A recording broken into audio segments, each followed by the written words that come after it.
ইন্নাল হামদুলিল্লাহ ওয়াসসালাতু ওয়াসসালামু আলা রাসূলিল্লাহ আম্মা বাদ। 2002 সালে ভারতের গুজরাটে প্রায় এক সপ্তাহ ধরে মুসলিমদের উপর চলে গণহত্যা। উগ্র হিন্দুরা মুসলিমদের বাড়িতে আগুন ধরায়, মুসলিম পুরুষদের কেটে টুকরো টুকরো করে, মুসলিম নারীদের ধর্ষণ করে।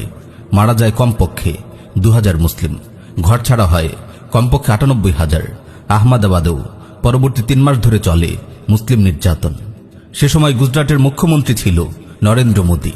গুজরাটের সিনিয়র ইন্টেলিজেন্স কর্মকর্তা সঞ্জীব ভাট জানায়, গুজরাট দাঙ্গা শুরু হবার আগের রাতে মোদী কর্মকর্তাদের নিয়ে এক মিটিংয়ে বসেছিল।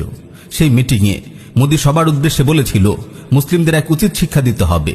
মোদীর নির্দেশেই হিন্দুরা মুসলিমদের উপর সমস্ত পাশবিকতা নিয়ে ঝাঁপিয়ে পড়ে।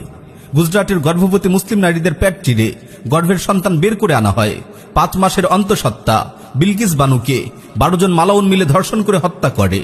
পিতার সামনে একদিন বয়সী শিশুকে জবাই করা হয়। বিভৎস এই নির্যাতনের নির্দেশদাতা নরেন্দ্র মোদী বিশ্বব্যাপী গুজরাটের কসাই হিসেবে পরিচিতি পায়। এমনকি বিশ্বের সবচেয়ে বড় সন্ত্রাসী আমেরিকাও গুজরাটের ঘটনার জন্য মোদীকে তাদের দেশে ঢুকতে দেয়নি। তবে গুজরাটের ঘটনার জন্য মোদী কখনোই অনুতপ্ত হয়নি।